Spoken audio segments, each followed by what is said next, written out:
Guys, आप एक ऐसे स्थान की कल्पना करो जो हमारी दुनिया से लाखों करोड़ों गुना दूर है।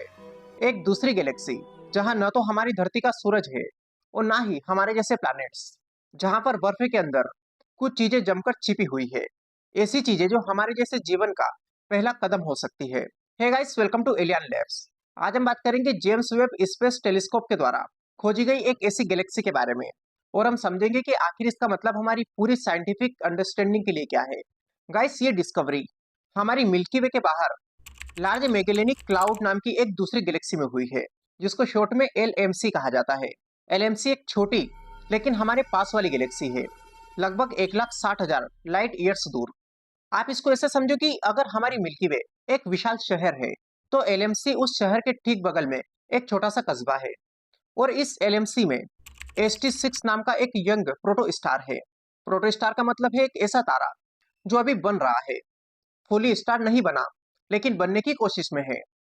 इस स्टार के आसपास बर्फ के संकेत मिले हैं, और इस बर्फ के अंदर केमिकल मॉलिक्यूल्स छिपे हुए हैं, और इन्हीं मॉलिक्यूल्स में लाइफ के बनने के संकेत मिले हैं। जेम्स वेब स्पेस टेलीस्कोप ने वहां बर्फ में कॉम्प्लेक्स ऑर्गेनिक मॉलिक्यूल्स खोजे हैं। ऑर्गेनिक मॉलिक्यूल्स मतलब कि कार्बन बेस्ड केमिकल कंपाउंड्स। अब लाइफ का पहला चरण हमेशा ऐसे ही मॉलिक्यूल्स से शुरू होता है। इस गैलेक्सी में वैज्ञानिकों को methanol, ethanol, acetaldehyde, methyl format, acetic acid और ग्लाइकोल्डिहाइड के संकेत मिले हैं। कई एक्सपेरिमेंट बताते हैं कि मेथेनॉल के मॉलिक्यूल आगे चलकर एमिनो एसिड बनाने में हेल्प कर सकते हैं। अगर हम एथेनॉल की बात करें तो ये वही केमिकल है जो एल्कोहलिक ड्रिंक में भी होता है, लेकिन स्पेस में इसके मिलने का संकेत कोई दारू का टैंक नहीं है। यहाँ पर इसका मतलब लाइफ केमिस्ट्री के होने से है। अब ये सारे मॉलिक्यूल्स एक साथ जमकर आइस मेंटल में मिले हैं। आइस मेंटल का मतलब होता है बर्फ की वो परत जो छोटे छोटे डस्ट ग्रेन्स को ढक लेती है। मतलब कि यार, स्पेस में लिटरली केमिकल फ्रीज चल रहा है, जहां लाइफ के इंग्रेडिएंट्स बर्फ में स्टोर है। अब कुछ लोग सोचेंगे कि भाई मॉलिक्यूल्स मिल गए तो इसमें खास क्या है। तो देखिए, इसमें बहुत कुछ खास है, क्योंकि ये ऑर्गेनिक मॉलिक्यूल्स मिल्की वे के बाहर पहली बार इतनी साफ सुथरी तरीके से मिले हैं। गाइस, पहले लाइफ रिलेटेड मॉलिक्यूल्स मोस्टली हमारी मिल्की वे में ही डिटेक्ट हुए थे, लेकिन अब ये साबित हुआ है कि गैलेक्सी चाहे कैसी भी हो, मॉलिक्यूल्स फिर भी बन सकते हैं। अगर हम एलएमसी गैलेक्सी की बात करें तो हेवी एलिमेंट्स वहां पर कम बनते हैं। ऐसी गैलेक्सी में अल्ट्रावायलेट जो रेडिएशन है वो ज्यादा होती है। मतलब कि ऐसी कंडीशन में वहां पर लाइफ केमिस्ट्री बनना लगभग बहुत मुश्किल माना जाता है, लेकिन मॉलिक्यूल्स फिर भी वहां पर बने। यानी कि लाइफ सिर्फ अर्थ जैसी जगहों तक सीमित नहीं है। और एक थ्योरी ये भी है कि लाइफ के लिए जरूरी केमिस्ट्री कॉस्मिक स्केल पर खुद ब खुद इवॉल्व होती है, मानो जैसे ये कोई यूनिवर्सल रूल हो। तो सवाल बनता है कि भाई, क्या इसका मतलब वहां पर लाइफ मौजूद है? तो देखिए, इसका मतलब ये नहीं है कि वहां पर बाकायदा जीव, पेड़ पौधे या फिर एलियंस हो। ये सिर्फ लाइफ की शुरुआत के इंग्रेडिएंट्स हैं। जैसे खाना बनाने के लिए घर में आटा, नमक या तेल होता है। मतलब कि खाना बन भी सकता है और नहीं भी, लेकिन सारी चीजें हमारे पास मौजूद है। लाइफ बनाने के लिए चाहिए होते हैं chemical building blocks, right temperature, liquid water, stable environment और एनर्जी सोर्सेस। और सबसे जरूरी चीज, समय, और बहुत ज्यादा समय। अब जेम्स वेब स्पेस टेलीस्कोप ने यह कंफर्म किया है कि ये सारे इंग्रेडिएंट्स यहाँ पर मौजूद है, लेकिन फाइनल डिश अभी बनी या नहीं ये अभी तक कंफर्म नहीं हुआ है। ये कहना अभी बहुत जल्दबाजी होगी। और अगर ये सारे मॉलिक्यूल्स कॉमन है किसी गैलेक्सी में बनना, तो गाइस फिर लाइफ भी कॉमन हो सकती है। फिर हमारी मिल्की वे कोई स्पेशल नहीं होगी, क्योंकि लाइफ के लिए जरूरी मॉलिक्यूल्स अगर दूसरी गैलेक्सी में बन सकते हैं जहां पर अल्ट्रावायलेट रेडिएशन ज्यादा है, तो फिर लाइफ भी वहां पर पॉसिबल हो सकती है। लाइफ जैसी केमिस्ट्री एक गैलेक्सी से दूसरी गैलेक्सी में भी रिपीट हो सकती है। मतलब ये कि लाइफ रेयर नहीं है, लाइफ की शुरुआत भी रेयर नहीं है, लाइफ कॉमन हो सकती है। ये डिस्कवरी ये पॉसिबिलिटी मजबूत करती है कि यूनिवर्स में शायद कहीं पर माइक्रो स्टेज पर लाइफ होगी, सिंपल ऑर्गेनिज्म होंगे, या कोई इंटेलिजेंट सिविलाइजेशंस भी हो सकती है। ये किसी न किसी रूप में कहीं पर मौजूद हो सकते हैं। लेकिन चलो ठीक है, मॉलिक्यूल्स मिल गए, पर क्या ये मॉलिक्यूल्स लाइफ में सच में बदल सकते हैं? तो इसका सिंपल सा जवाब है कि हाँ, बन सकते हैं, लेकिन ये गारंटेड नहीं है। लाइफ की शुरुआत के लिए सबसे जरूरी 3 स्टेप होते हैं। पहला, ऑर्गेनिक मॉलिक्यूल्स का बनना। ये स्टेज तो एलएमसी गैलेक्सी में ऑलरेडी चल रही है, जैसे कि मेथेनॉल, एथेनॉल, एसिटिक एसिड, ये ऑलरेडी वहां पर डिटेक्ट हुए हैं। दूसरा स्टेप आता है कॉम्प्लेक्स मॉलिक्यूल्स बनना।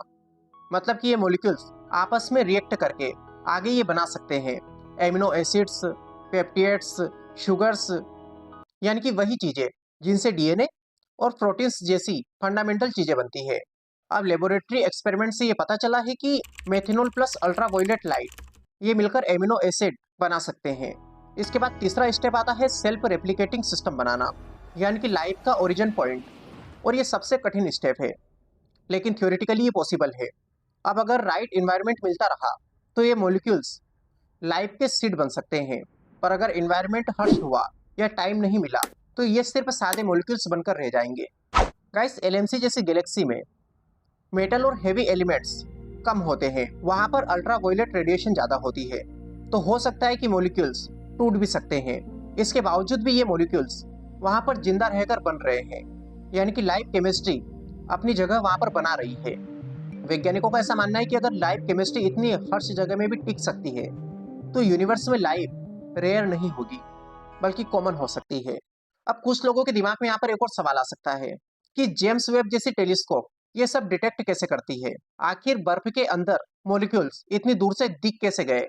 तो देखिए, आप इसको ऐसे समझो कि जेम्स वेब इंफ्रारेड लाइट को डिटेक्ट करती है। हर मॉलिक्यूल इंफ्रारेड में एक खास फिंगरप्रिंट छोड़ता है। सारे मॉलिक्यूल्स अपने अपने सिग्नल छोड़ते हैं। मेथनॉल एक खास ढंग से लाइट को एब्जॉर्व करता है। अब जेम्स वेब ने जो लाइट वहां से आई उसको स्प्लिट किया, जैसे कि प्रिज्म लाइट को अलग अलग रंगों में तोड़ देता है। और इसी तरह वैज्ञानिकों को पता चला कि दूसरी गैलेक्सी में बर्फ के अंदर लाइफ के बिल्डिंग ब्लॉक्स छिपे हुए हैं। और ये सब सुनकर हर व्यूअर के दिमाग में एक ही चीज आती है कि क्या एलियंस एग्जिस्ट करते हैं? तो सीधी बात कि ये लाइफ का प्रूफ नहीं है, लेकिन ये लाइफ की पॉसिबिलिटी का प्रूफ है। यानी कि यूनिवर्स में कहीं पर लाइफ बन सकती है, और अगर बन सकती है तो बन चुकी भी हो सकती है। और ये खोज हमें ये कॉन्फिडेंस देती है कि सिर्फ धरती कोई स्पेशल नहीं है, सिर्फ हमारी मिल्की वे भी कोई स्पेशल नहीं है। लाइफ केमिस्ट्री एक कॉस्मिक प्रोसेस है, और अगर कॉस्मिक है तो यूनिवर्स में बहुत ऐसी जगह हो सकती है जहां पर लाइफ पॉसिबल हो। और एक मजेदार फैक्ट, मिल्की वे में लगभग 100 बिलियन या उससे भी ज़्यादा प्लैनेट्स हैं। उनमें से करीब 30 अरब प्लैनेट हैबिटेबल जोन में हो सकते हैं, और उनमें से कहीं अर्थ लाइक कंडीशंस भी रख सकते हैं। कई सारे प्लैनेट्स ओशन वाले हो सकते हैं, और कहीं पर केमिकल लाइफ चलती भी हो सकती है। और अब तो हमारी गैलेक्सी के बाहर भी लाइफ बिल्डिंग ब्लॉक्स मिले हैं। तो आप इमेजिन करो कि हमारे यूनिवर्स में कुल गैलेक्सीज कितने हैं? 2 ट्रिलियन। और अगर एक गैलेक्सी में इतने प्लैनेट्स हो सकते हैं तो फिर 2 ट्रिलियन गैलेक्सी में कितना पोटेंशियल है? मतलब कि हम सोच भी नहीं सकते इतने सारे नंबर्स। एक और चीज हम क्लियर करते हैं कि ST6 एक यंग प्रोटोस्टार है, मतलब कि वहां पर स्टार अभी बन रहा है। प्लैनेट बन सकते हैं या नहीं भी बन सकते हैं, लेकिन अगर फ्यूचर में वहां पर प्लैनेट्स बनते हैं और उन प्लैनेट्स पर राइट टेम्परेचर आता है, वाटर स्टेबल रहता है और एटमॉस्फेयर बनता है, और ये ऑर्गेनिक मॉलिक्यूल्स वहां पर जीवित रहते हैं, तो लाइफ शुरू हो सकती है। और ऐसा भी कोई रूल नहीं है कि लाइफ सिर्फ हमारी गैलेक्सी या हमारी धरती पर ही हो। लाइफ कहीं पर भी पॉसिबल हो सकती है। और सबसे जरूरी क्वेश्चन कि क्या ये खोज हमारे लिए, हमारी मानवता के लिए जरूरी है? तो जवाब है बहुत ज्यादा, क्योंकि ये साबित करता है कि हम अकेले नहीं हो सकते। यूनिवर्स लाइफ लेस डिजर्ट नहीं है, हर जगह केमिस्ट्री एक्टिव है। वैज्ञानिक हमेशा सोचते रहते हैं कि लाइफ के बेसिक कदम कैसे उठे, और अब उन्हें एक नई विंडो मिल चुकी है। ये डिस्कवरी ये बताती है कि लाइफ नेचुरल प्रोसेस है, कोई मिरेकल नहीं है। लाइफ किसी एक स्पेशल जगह पर नहीं बनी, ये केमिकल रिएक्शंस का रिजल्ट है जो पूरे यूनिवर्स में कॉमन है। पहले लोग सिर्फ मिल्की वे पर फोकस करते थे, अब दूसरी गैलेक्सीज भी हमारी कैंडिडेट बन चुकी है। तो गाइस, पूरे वीडियो का सार ये है कि लाइफ का मिलना और लाइफ की केमिस्ट्री का मिलना दोनों अलग अलग चीजें हैं। हमने अभी लाइफ की केमिस्ट्री पाई है, और ये केमिस्ट्री फ्यूचर में लाइफ बनाएगी या फिर नहीं, यह सिर्फ समय बताएगा। फिर इसके बारे में आप लोग क्या सोचते हैं, कमेंट बॉक्स में बताइए। वीडियो पसंद आए तो इसे लाइक कर लीजिए, चैनल पर नए हो चैनल को सब्सक्राइब कर लीजिए। Wish all the very best, thank you so much.